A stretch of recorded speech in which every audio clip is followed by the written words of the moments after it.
We're going to build something really beautiful. This will be top tier. In this series, we take you step by step through the construction and development of a spectacular new attraction at Plopsaland Belgium, the Flying Cinema. From the first designs to the final finishing touches, from creative brainstorms to the first test flights, we give you a unique look behind the scenes of this ambitious project. Discover how magic and technology come together and how an idea grows into an unforgettable experience for young and old. This is the making of the Flying Cinema. In the Flying Cinema, there we take our visitors on a journey above Europe for 4 to 5 minutes. We soar over places like Venice, over the Netherlands, over the tulip fields, over Paris, and of course over Plopsaland, both in Co and De Panne. The concept of a flying theatre immediately appealed to us a great deal. We've tested several similar theatres with the team, and I must say, it's one of the most, immersive attractions that currently exist. You're not just watching a film, you step into the story, as it were. The flying motion, the simulation, the visuals, the wind, the scent effects, the music, all those things together really make you feel as if you're flying. Yes, and of course that's what makes it so special, isn't it? On a journey like this, you need someone who doesn't just show you the way, but who also invites you to look with open eyes and with wonder. And so we very quickly arrived at whom? At Maya the bee.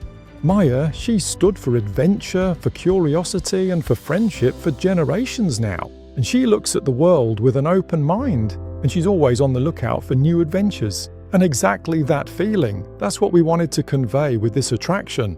The moment that the plans for the Flying Cinema became concrete, the second question was, well, where are you going to put it? An attraction like that naturally requires a central spot, accessible both during park hours and after park hours. And then you fairly quickly end up at the village square. The village square that in the future will also become the Plopsa Plaza. And at that location, the Flying Cinema will be built, so that the Flying Cinema will be able to be located right in the heart of the park. Flying Cinema, which is part of a bigger story, the story of the Plopsaland Plaza. And within that Plopsaland Plaza, the Flying Cinema is currently our newest and biggest eye-catcher. Following on from the Flying Cinema, we have the shop, the photo boutique, where you can get lovely souvenirs, but you can also go there for photos taken in the park. For a quick snack or a sandwich, you can head to the station buffet. And those who'd like to take a bit more time to relax or want to enjoy a Flemish classic can visit the Grand Cafe. And if we then cross the street after that, we take what is actually an elegant glass walkway. Then we move on to a third section.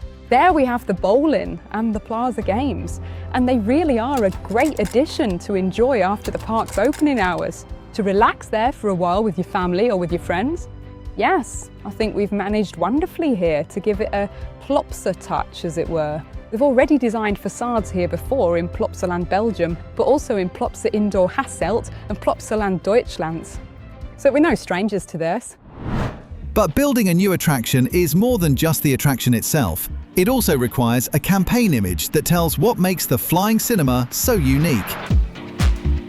I'm Chris van der Sande. I'm a photographer, and today we're at Plopsaland Belgium to shoot the visual for the Flying Cinema. For this visual, we actually want to show the experience people will have in the Flying Cinema. So, sitting in a pod with their legs free and flying through the air above Plopsaland Belgium. And because there isn't a Flying Cinema yet, we're doing it in the studio today. Everything simply has to match because the details are photographed need to correspond with the lighting in the 3D, as well as with the retoucher who has to put everything together. It actually starts very simply sometimes with a sketch on a piece of paper to a more elaborate sketch on an iPad or something similar. Then in 3D, we come up with example ideas. How high should we be above the part? What should everything look like? Which lens angle should we use? Where should the light come from? Left, right, above? And once all of that's been agreed upon, we come into the studio and then we photograph everyone separately so that they have the right expressions and all fit nicely into the frame. And once we've finalised who will actually be in the pod and there's a really nice interaction between those people, our 3D artist will set everything up perfectly, start rendering and send all the separate elements. And the retoucher makes everything into one big whole so that everything fits together beautifully. The biggest challenge for our models is actually showing the right emotion, and trying to brief them on that, like, this is how you should feel, isn't simple. So we actually try with a briefing, the right music, the right atmosphere, to really let them experience how it should feel. And then it's a matter of searching together for exactly the right image, so they have the right combination of wonder and happiness. And actually the photo also appeals to the visitor, making them think, oh, I really have to try that attraction. After a long day on set, hundreds of photos, and endless fine-tuning of light, composition and poses, one campaign image finally remained. This is the Flying Cinema. Now that you've caught your first glimpse of what you'll experience starting March 13th, 2027, it's time for the next big step, the construction of the Flying Cinema. Because how do you translate a creative idea into an impressive building? How do you bring technology, theming, and experience together under one roof? And what all goes into realizing a flying cinema?